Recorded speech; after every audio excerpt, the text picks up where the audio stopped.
agnostics, long-haired weirdos, short-haired weirdos, vandals, hooligans. The government, hug the government, love the government, hug the government, love the government, hug the government. Welcome to The Politics Guys, a place for bipartisan, rational, and civil debate on American politics and policy. I'm Michael Baranowski, a professor of political science at Northern Kentucky University. This is the final episode in our Election 2020 series, which started in late August of this year. And I think over the past, few months, we've had some great discussions on a variety of issues. And I once again want to take this opportunity to thank everyone at NKU who made this special project possible, especially my department chair, Karen Miller, Arts and Sciences Dean Diana McGill, Provost Suat Rollins, and NKU President Ashish Vaidya. I also want to say how proud I am of Olivia, Doc, Faith, Alan, Noah, and Skylar. This has really been their show, and I know how hard they've worked preparing for every episode. And I think this series has been particularly worthwhile because it's given listeners a perspective that, I, as a middle-aged guy, along with my other mostly middle-aged Politics Guys co-hosts, can't really all that easily provide. And that's, of course, on both ends of the sort of generational spectrum. So today, we'll be wrapping things up by starting by looking toward the future with, to begin with, what we see as the biggest challenges facing, first, the Democratic Party, how we think the Democrats should address these challenges, and finally, how we think the Democrats actually will address them if, they address them at all. So who wants to get us started today? Alan. Well, I know it's probably everybody's saying this now, but it does seem to kind of be coming to a head, this divide that's sort of come about between the progressive Democrats and the moderate Democrats. I mean, I think of the incident between Ocasio-Cortez and Joe Manchin where I don't remember who started it, but Joe Manchin said something about the police, and Ocasio-Cortez, she tweeted that a picture of her glaring at Joe Manchin, and they're kind of going at it. And it's even coming around with some of the Biden cabinet. It's starting to come around with some of the Biden cabinet picks. I know they picked a Clinton stalwart for one of the positions, and there's some pushback from the Bernie wing. So I think if they want to, for the midterms, they have to figure out what exactly, what image they're trying to present to the public, what most effectively gets votes for them. Olivia. Yeah, I agree. Alan kind of made me think of AOC has, yes, she was criticizing some of his potential nominations for his administration, but also even when he was when it had been narrowed down to him being the Democratic candidate against Donald Trump. And I love AOC, don't get me wrong, but she was oftentimes very critical of Biden, which was kind of I don't know, like Alan said, this divide between the more progressive Democrats and the more moderate. And it's almost hurting the Democrats' chances of winning, because when you have people who are really loyal to the more progressive side and people who are big fans of AOC and Bernie Sanders, and those people are bashing the Democratic candidate, it kind of disincentivizes the more progressive voters from wanting to go out and vote for that candidate. So I think just with there being this big split between ideology on the Democratic side, it's going to hurt the amount of voter turnout that a more moderate Democrat can get in the future. Doc. I really agree with what everybody else has said. I mean, when I first read this, when you put it out, I thought, well, there's been such animosity between the Republicans and the Democrats with the impeachment and going on and so forth. But it's almost like the Democrats have at least two groups that have at least that level of animosity between one another. So for a guy like me, I'm sitting on the sidelines throwing the confetti going, oh, good, let's you and him fight. And I'll just sit here and sort of enjoy it. Right. Yeah. I could see where a lot of Republicans certainly would revel in that type of thing. Olivia. I just wanted to add, I think what's really hard for a candidate like Biden, or for any Democratic candidate going forward is everybody's already criticizing Biden, saying that he's going to have to say to the public that, well, actually, he doesn't really know what to say to the public. When he was campaigning, if he were to say that he was going to be more moderate on policies to try and gain some like moderate Republicans who aren't Trump supporters, but who aren't Democrats either, then he's going to, at least people were saying that that was going to lose him the more further left progressive Democratic base, or at least the progressive base. But then if he swings way further to the left, then the more moderate people, and especially like the non-Trump supporting Republicans, are going to freak out and say that he's a socialist and they're not going to vote for him. And I think, even though Biden has won, he's still dealing with that because people are being critical, like AOC and like the Bernie Sanders supporters of him not being progressive enough. But then if he really tries to pass any kind of progressive policy, he's going to get a lot of backlash from the more moderates. And I think we're going to see that as a trend going forward. If you want to get the younger voters, especially, you're going to have to swing way further left, but then you risk being called a socialist, which the more moderates seem to be really, really opposed to, and will probably lose votes from them. One name that's come up a few times so far is, or initials, I guess, because she's better known by her initials at this point, AOC.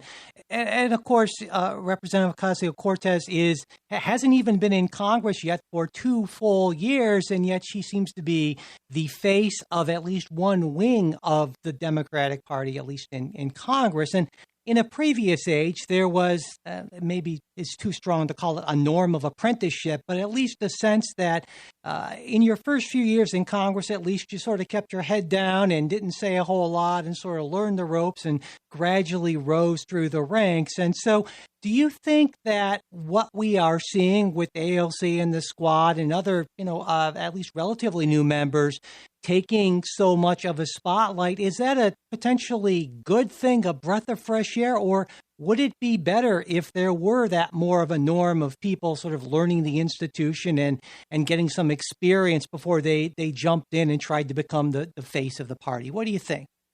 Faith? I think especially with these groups being so different and so young, that they're really going to want to try to get in there and say, I'm doing things to represent the people that elected me. So I think that kind of phase of kind of learning the ropes and just sitting around and like biding your time is really going to phase out, especially because there are so many pressing issues that these young people in office are trying to present. So I think that time's kind of. Skylar. I definitely agree with Faith on that one, because I feel that as my generation ages and gets to a point where they have the ability to hold a political position, a lot of us are not necessarily going to be able to get that amount of experience, because we also have the older generation who is currently in holding our congressional seats are going to age out. And as awful as that sounds, that they're going to eventually pass away, who's going to replace those spots? Our generation is.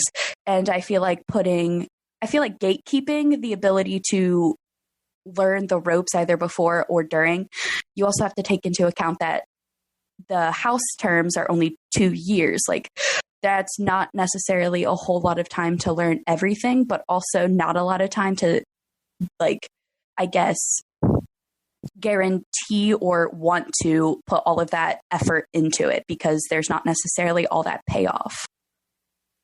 So let's turn to what you think actually will happen. I mean, there's certainly one scenario under which this tension between the progressives and the moderates in the Democratic Party just is not resolved. The party tears itself apart, and Doc does the happy dance in his living room. I would guess. Do you see the Democrats, at least in the near term future, sort of fruitfully or usefully addressing this problem? And if not, why not? Noah. I think they're going to have to start addressing this issue, because if they don't, this is potentially going to cause a divide within the party, and then that's going to potentially even cause for more Republicans to potentially get in office.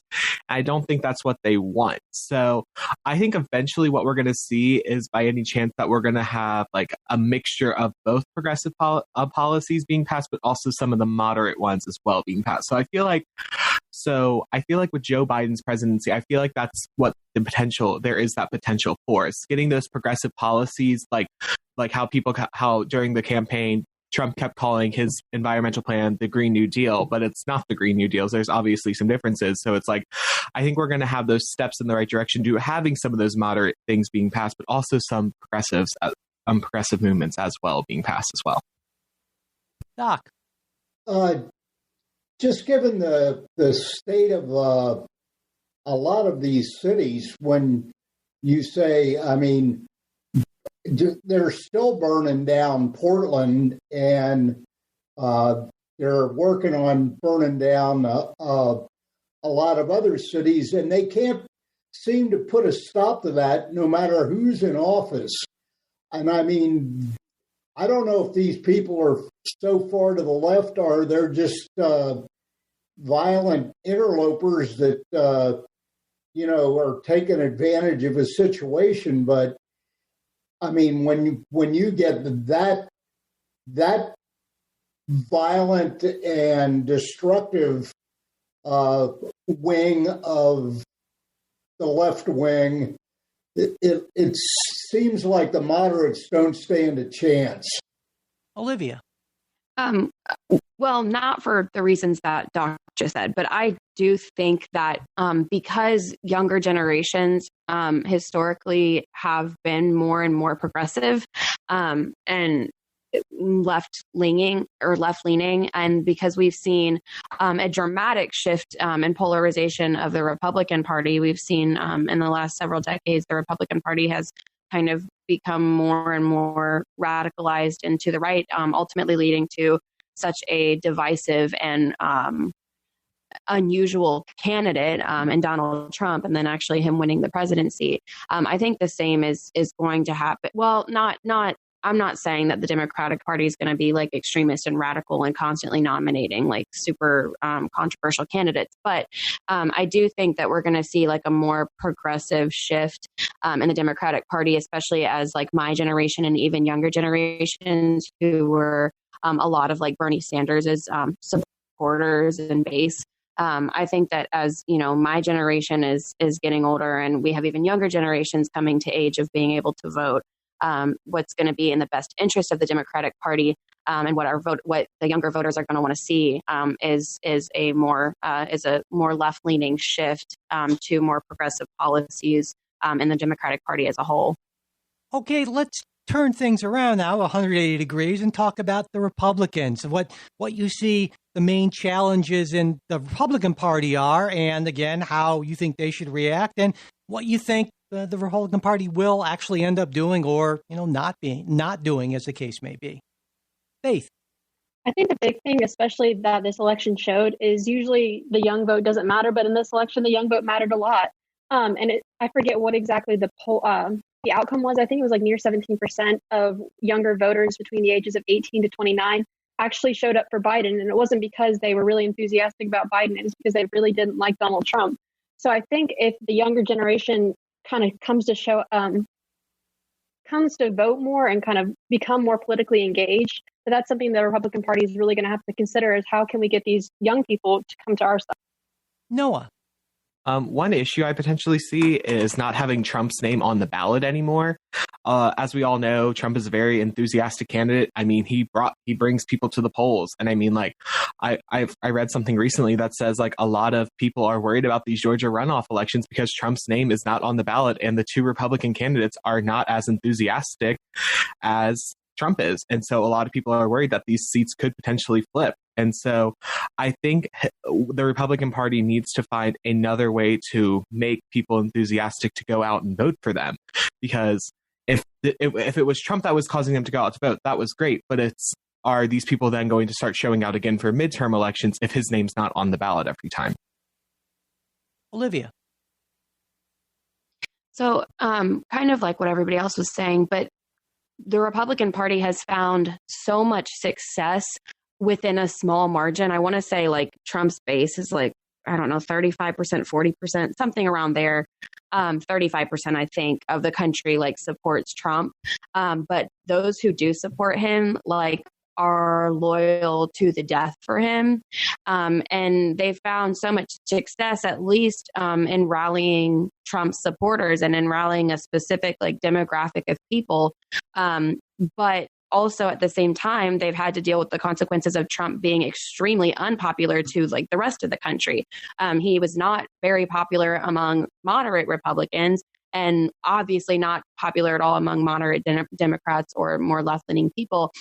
There was like a major animosity against Trump. So I think the Republican Party is going to kind of struggle with, do we want to put forward an extremely polarizing candidate to kind of rally that like Trump base that they were able to take hold of under the Trump administration, or do they want to kind of stray away from that and try and like get more moderate votes, but also risk losing that kind of like loyalty and that excitement around the candidate that Trump had with his base?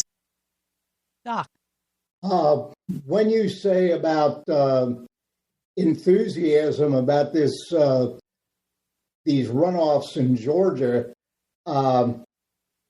if you count enthusiasm by the number of emails that I get on a daily basis supporting the Republicans and asking for money to support the Republicans, if you just counted that,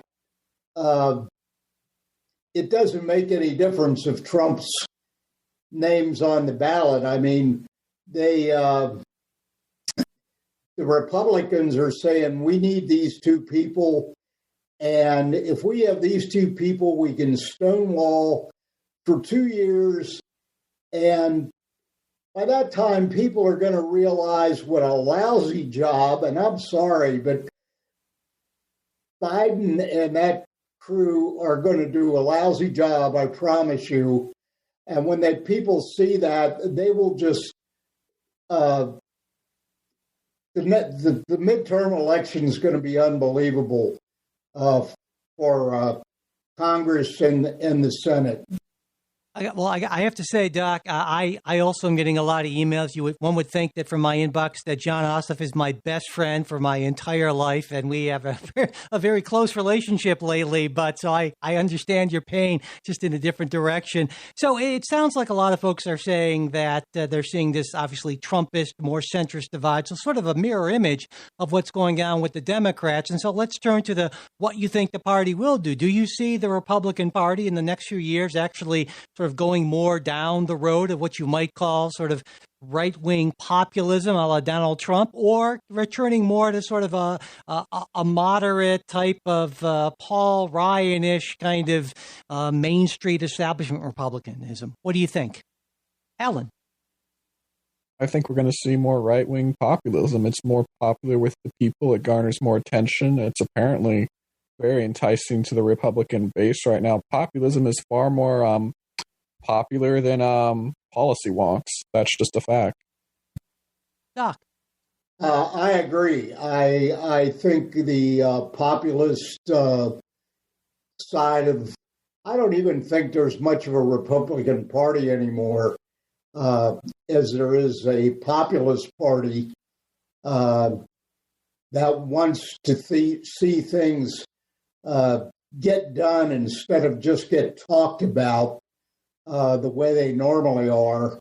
And Trump, I mean, I just, I would go to work for the man in a heartbeat because he does stuff. And that's what I like to do. I like to get things done. If we say we're going to build a wall, we're going to build a wall. I mean, and we're just not going to talk about building a wall. So I just believe it will be more of they ought to just change the name to the Populist Party. On that note, do you think that, now some people would say the Republican Party is these days is less populist and more of what, and this is in a derogatory sense, they would say a cult of personality around Donald Trump. And that raises the question as to whether or not populism is possible on a larger scale. If, in other words, if more people can sort of do what Donald Trump is doing, or if Donald Trump has a unique set of skills that allow him to appeal to the public in the way that, say, a lot of other Republicans who maybe try to be like Donald Trump wouldn't come off as authentic or wouldn't connect with people. What do you think about that, Alan? So I do a lot of research on populism. They need a figure like Trump. Populism is all about one individual or a few individuals who are extremely charismatic, and a lot of people come up and they follow them. And once that person leaves, the movement kind of disintegrates.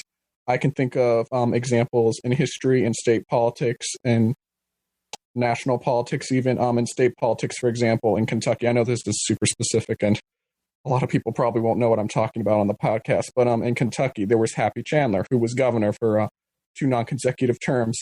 His wing, his faction of the Democratic Party, they basically collapsed when he wasn't running for election because the other candidates they put up weren't charismatic as him. Populism is all about image. It's all about charisma.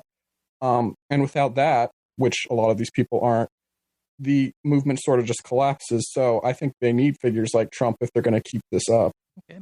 And on the national level, some people, old folks like myself, would point to the Reform Party and Ross Perot in the early 90s, very popular guy. But then after that, the Reform Party couldn't really build on that, though, of course, that was not an established national party, just sort of a thing that Ross Perot sort of came up with, I guess you could say, in a sense.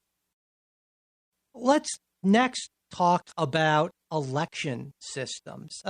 They've been under pretty significant attack of late, with, of course, President Trump leading the way and claiming, really without any evidence that we've seen, at least publicly, that there was massive fraud throughout the system in 2020. And I mention election systems as in plural because, of course, in the United States, the Constitution calls for each state to be in charge of its own election system, as opposed to sort of a unitary federal system that we might see in a lot of other countries. So thinking about that, have the 2020 elections exposed what you believe to be significant problems with how at least some states conduct elections? And if that's the case, what do you think we can plausibly do to restore public faith in the integrity of the process? Or is that ship already sailed no matter what states do? Skylar. I feel that the Republican Party is going to have a lot of difficulty switching over from this way of thinking because the Republican Party right now are rallying behind Donald Trump. What's going to happen once there's nobody, aka Donald Trump's not there for them to rally behind? I feel like the Republican Party has created like this sense of like, I hate to say cultish kind of capabilities because of how faithful they are to believing in him. Like they're wholeheartedly believing in him and not like thinking about it. And I feel like that's going to be really hard for the Republican Party to get that kind of like popularity with the party back, because Donald Trump has been very popular amongst the Republican Party. Everybody is seen with his flags flying in front of their house still, on the back of their trucks, bumper stickers. You haven't really seen this for other candidates. At least I really haven't seen a kind of response like this to a presidential candidate or anybody in office, even if it wouldn't be president. I haven't seen anybody this religiously following an individual in office. And I feel like people need to start becoming more skeptical and start asking more questions. And the Republican Party doesn't necessarily like to do that. So I feel like they're going to have a lot of difficulties in the future with getting things back in order to create this efficacy for voting, because Donald Trump has painted it as I guess consistently run about with fraud, and he keeps telling his supporters this, and his supporters are going to continue to support the Republican Party in the future, and those supporters aren't going to have faith in the election system. So I feel like Donald Trump has already done so much damage that I don't think that there's any turning point to truly bring back that efficacy, because we're moving in the future and we can't take steps backwards by solely taking in-person voting. Like on election day, we're moving past the need for that as a society. So I feel like it's just going to be really hard for the Republican Party. Doc. I will have faith in the election system as soon as you show up to vote with a ID in your hand. And I think this year with this pandemic, that voting ahead of time is not a bad thing. You don't have to do it on one day. You have to stop it on a day. But again, I won't have faith in it until it's a picture ID in person. Olivia.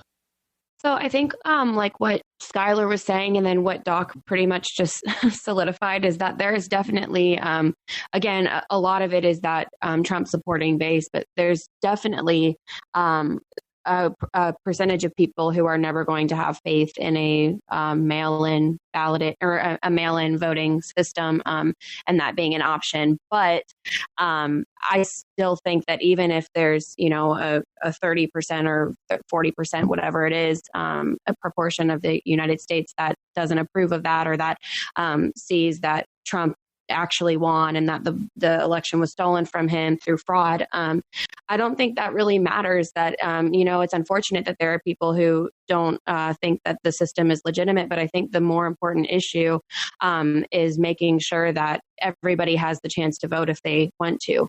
And the only way that that's possible, because I can tell you right now, I have a lot of friends, whether it's coworkers or friends from school, even family members who don't have their own vehicle. They rely on somebody else's vehicle or they get rides to work. And I know that those people probably aren't going to feel comfortable asking a friend to give them a ride to go vote. And so, the mail-in voting option gives people like that a chance to be able to vote without having to worry about having a vehicle and transportation to get there. Again, we've kind of exhausted the issue of voter ID, but we've talked in other episodes about how the requirement of a voter ID, actually, it's been proven that the fraud rates with in elections that have not required voter ID have been minuscule, that the voter ID doesn't actually make the election very much more secure, at least not secure enough to warrant it being necessary and then disenfranchise people who can't afford an updated ID. So I think the best solution is making voting as accessible as possible. And that means offering a mail-in voting option and not forcing people to come to the polls. And then, of course, for people who do want to actually vote in person, having early voting and then being able to allowing states to count those votes early. Because as you asked about kind of giving the people more confidence in the legitimacy of the election, I think having the results earlier and sooner kind of makes people feel more secure in the results. And I think that would be accomplished by allowing states to start counting the early votes early. Noah. Yeah, going off what Olivia was saying, I 100% agree that we need to make elections more accessible to everybody. I think one of the best things that actually came out of this was voting early. But mainly voting, besides mail-in voting early in person. That's what I personally did. I found it to be super duper easy. It was less stressful. I feel like it actually gives people the opportunity to get out and vote, except for this 1 day system that we have in place. So I feel like potentially this pandemic, although it's been terrible, has potentially led us to potentially making elections more accessible to people. If states start now allowing for everybody to vote early in person, no matter who you are, that's going to potentially increase turnout. We saw one of the highest increases in turnouts ever in an election for since the 60s or 70s it was. But we need to start allowing more people to vote, because then when we have more people voting, we have more of a democracy instead of it just being the select few that always show up to vote. Skylar. Making voting as accessible as possible needs to be our focus, because there are individuals in our country that can't leave their beds to go vote. How do you think those individuals with pre-existing conditions, and I feel that with the ongoing pandemic and how detrimental COVID is to the internal systems of anybody's body, there's going to be a lot more pre-existing conditions. There's going to be a lot more people on permanent oxygen in the future. There's just going to be people who physically can't go in person. And absentee balloting isn't much different than mail-in voting. So how can the Republican Party justify absentee balloting and go all the lengths about how, like, oh, our overseas troops deserve the right to vote so they can mail in their vote. What's the difference between them mailing their ballots from a different country than people mailing them from their houses within the country? I feel like there's just so many inconsistencies with the argument about why mail-in balloting is so bad. There's just so many holes in it. It doesn't make sense because there are all these hidden costs to voting that we don't necessarily think of. Like Olivia mentioned, I am also one of the people that rely on people for rides. I grew up in downtown Cincinnati, and voting in downtown Cincinnati is very different than voting in Kentucky. I was in and out with early voting, even though there was a line very quick. And being in downtown Cincinnati and going to my voting location, I would be standing there with my dad and family members upwards of 30 to 45 minutes. And I feel like there's just so many different factors that disenfranchise voters that we just need to work on not disenfranchising voters, making it as accessible as possible. Whether or not that is something that the Republican Party is vehemently against, it's what we need. Hey. I think Olivia had mentioned it a little bit earlier in one of her comments, just allowing votes to be counted early. I think that mail-in voting is just going to be part of our electoral system. I don't think that it's going to go away anytime soon, especially the pandemic. I think Alan mentioned a couple episodes again, like the possibility for future pandemics. We really don't know. I think also, too, a lot of people like how easy it is. Like you can just fill out your ballot, put it in the mail. You can track your ballot if you want to make sure it's been received.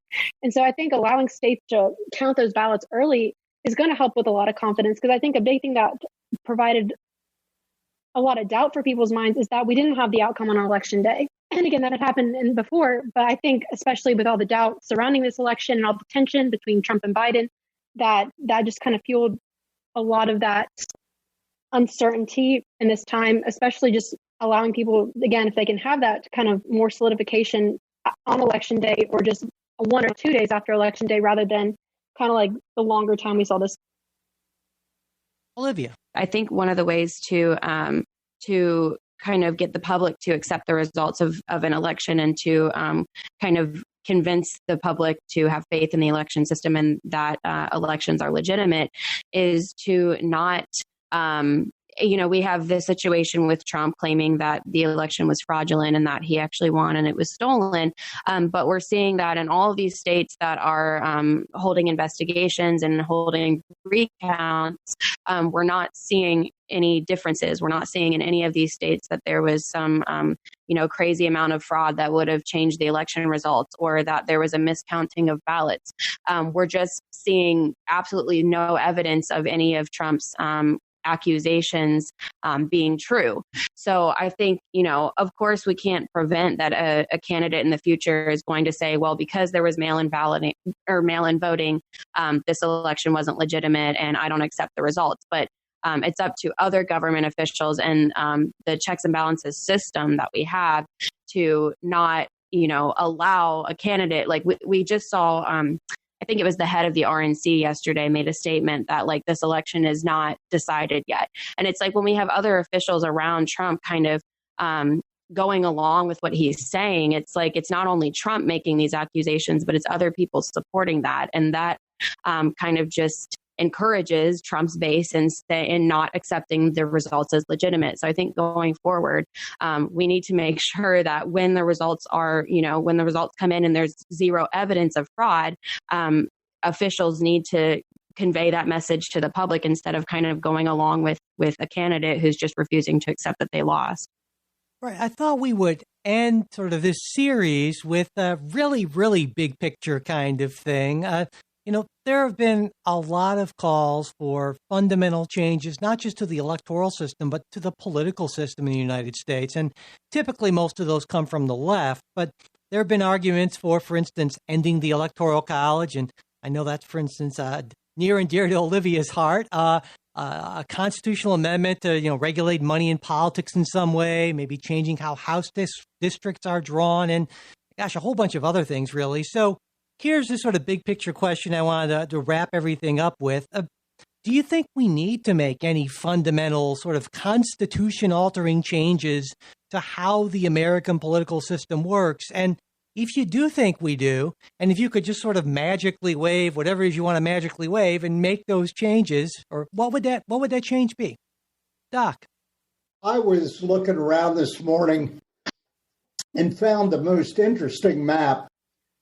And it's from 2016. I couldn't find one from 2020, but it still illustrates what I think is a big problem.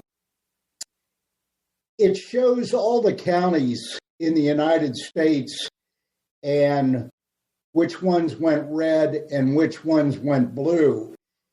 And it's in 3 dimensions, which is really cool. So if you look at this map, I mean, it's like almost 95% of the United States, area-wise, county-wise, is red.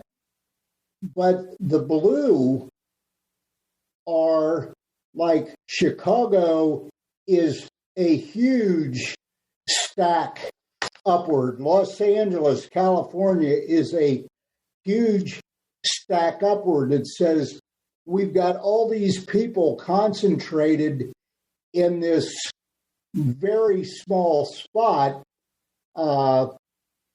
They obviously all think alike. You look at all the big population centers have this huge voting population, while the rest of the country, for the most part, is very, very small when it comes to that. And in deference to Olivia, I mean, I like the Electoral College, but I think there should be something done about these population centers and not giving as much weight to them as just because all these people have gravitated to these places and are usually pretty much dependent on the government for their livelihood. So they're going to vote for who's giving them what they need. So I would really like to see something that says the way it spread out should get more weight than the way things stack up in a Chicago or a Los Angeles or a New York. Okay. And a lot. So in a sense, it would be sort of taking the Electoral College and make to an even further degree, in a sense, to dilute the power of urban centers. And one point I do want to make is that while there may be more government social services in highly populated areas, others on the left would point out that Joe Biden won areas that accounted for, I don't know, something like 70% plus of U.S. GDP. So they're also the big production areas of the country as well. Olivia. You already knew that I was going to say I want the Electoral College dismantled, but I'm not going to be super repetitive because I've talked about it like 3 times. But people vote, not land. And it doesn't, in terms of what Doc was saying, it doesn't matter if there's a super high concentration of people who, maybe or maybe not are living in poverty or are more likely to vote democratically. Like Doc said, it doesn't matter if they're super concentrated in an area because there's still a lot of people whose vote should matter.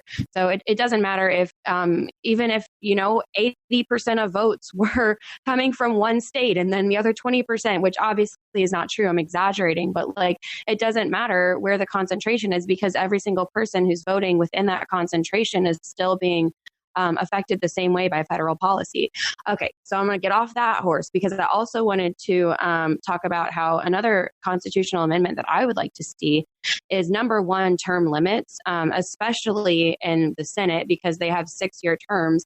And then you see somebody because we know that the incumbents tend to have the advantage in running for a second term or a third term, or in Mitch McConnell's case, I think he's on his 7th term.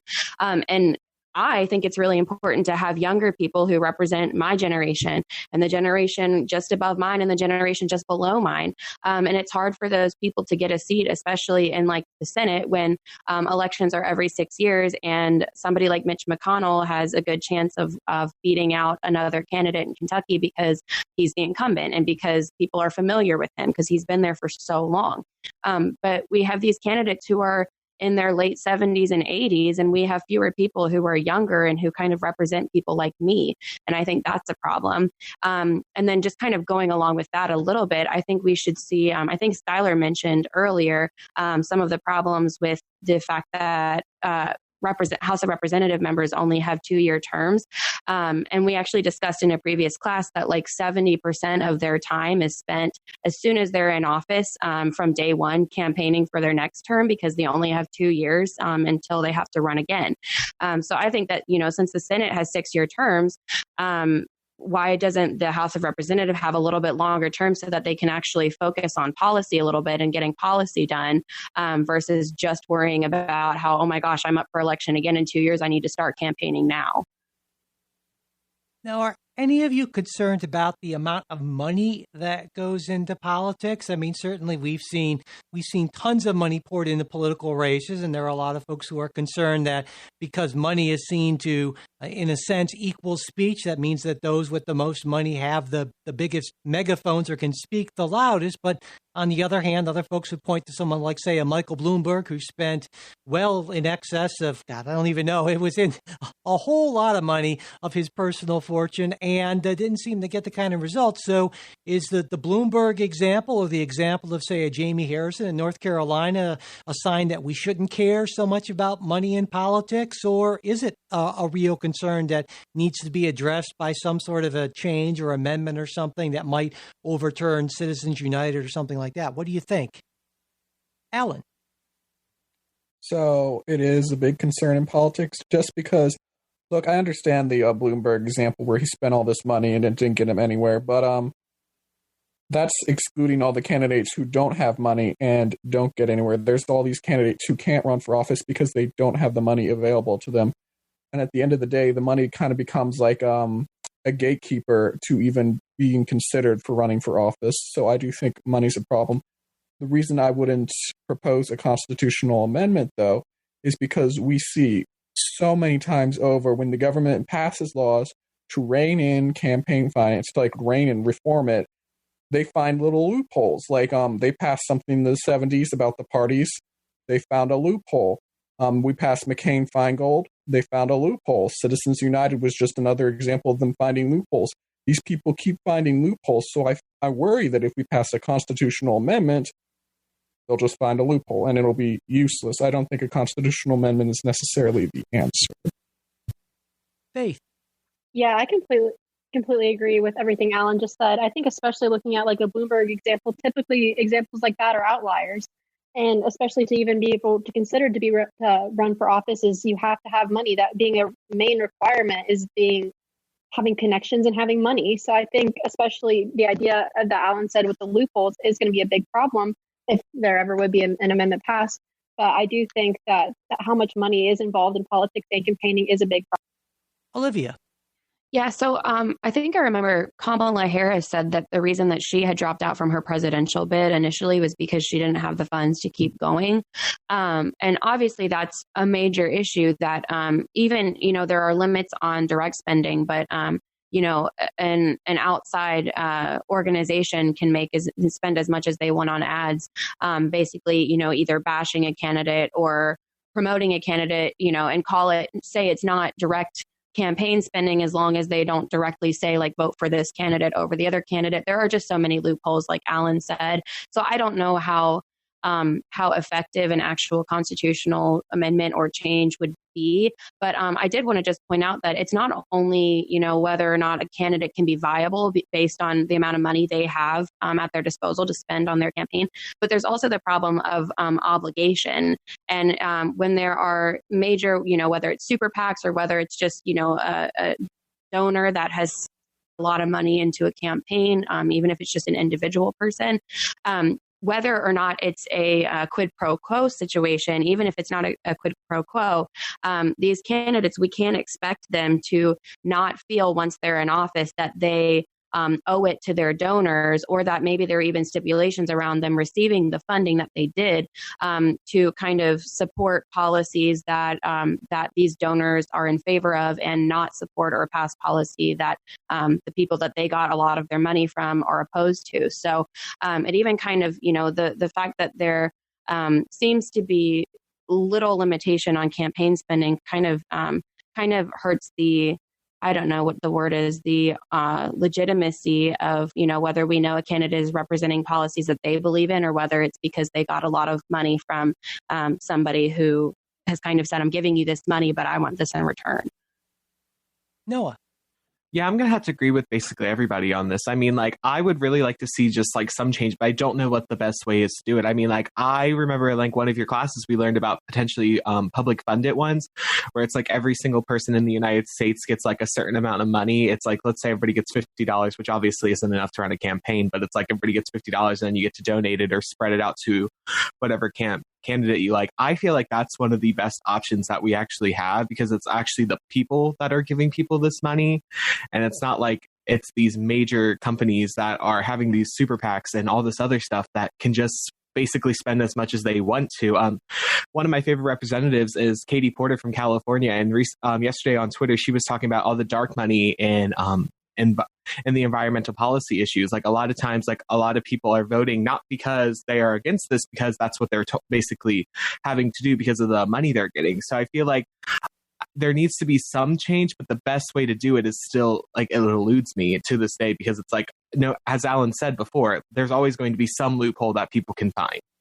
Okay, so for a final question, given what you have seen, not in just this election, but over the time you've been following politics, and would you say that you are optimistic about the future of the American political system, or do you look ahead with a sense of, I don't know, fear, dread, loathing, some combination thereof? How optimistic are you, Doc?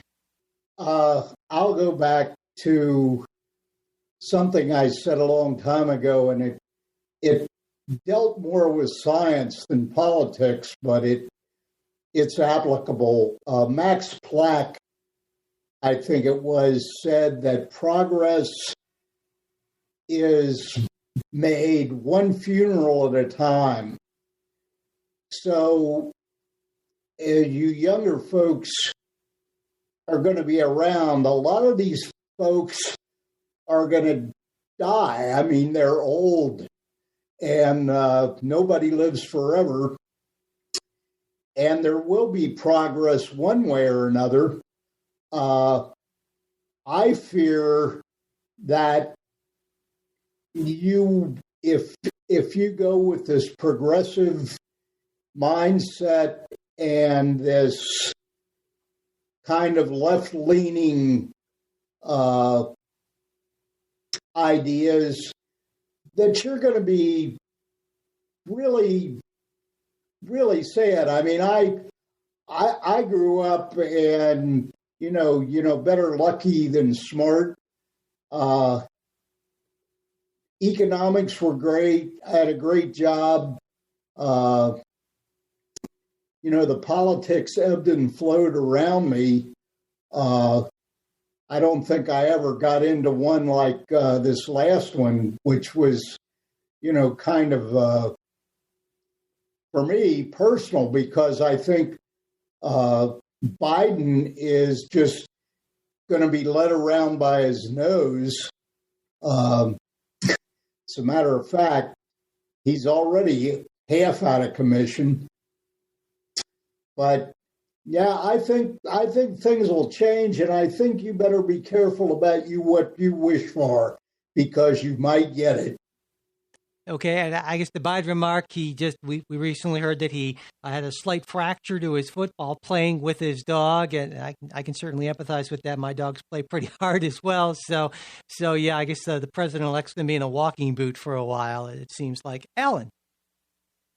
So I'm usually pretty pessimistic, and I remain pessimistic because polarization increases but I also look to history a lot, and we've been in like essentially this position before, and we have like gotten through it. We're still a country. I mean, I look to the Gilded Age when political corruption was running rampant. I look to the Whig Democratic age when there was stark like regional polarization, very similar to what we have now, and we've gotten through these periods before. So we could very well get through it again, but we do have to work very hard to.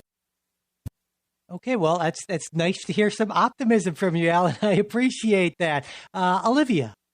So I actually am feeling a little bit optimistic. I know I said in the past that like the Trump administration and kind of the cult following around him, not only by like the average, voter, but also by people in government, and kind of almost the entire Republican Party of officials has been super loyal to Trump and kind of refused to hold him accountable. And then those who try to hold him accountable get fired. And that is really, really concerning to me. And I do fear that going forward, whether Trump runs again, or even if he doesn't run again, if we have another kind of extreme candidate like Trump, that there will be no accountability because the Republican Party has kind of joined together as like one entity that does not hold each other accountable. That's problematic. But I also think that corruption that we have seen under the Trump administration and all of the problems with Trump and his administration has kind of motivated people on the left to get out and vote if maybe they haven't before. And it's kind of mobilized people to demand change. And I think we're living in an era, like I've mentioned before, with Black Lives Matter movement, but not even just with Black Lives Matter, with progressives coming out and being very vocal, like AOC, and with Bernie garnering the support that he did have before he dropped out. I do kind of have optimism that maybe Trump has honestly contributed to people moving further left. I actually know some Republicans who have kind of moved to the left because they've been just so appalled with Trump and the way that people have been so loyal to Trump. And I would like to see the country move in a progressive direction, because that's where my ideology is. And I kind of have some faith that might happen. As Doc said, the older generations are not going to be the ones voting and making decisions forever. My generation and the generations below me will be, coming of age to either run or at least vote. And I think that Trump has actually turned some people to the left who maybe weren't already there. And then we're having younger generations who are gonna kind of maintain that. So I think we're going to move in a progressive direction going forward. Okay. And that might be in our last episode the most positive thing, Olivia, you said about the president. And so let's wrap things up. Noah, let's give you the last word here. So as our resident positive Polly that I am, I'm also kind of optimistic as well. So I feel like this, I don't want to say it was like a back step with Trump's presidency, but I feel like it kind of was like a step back.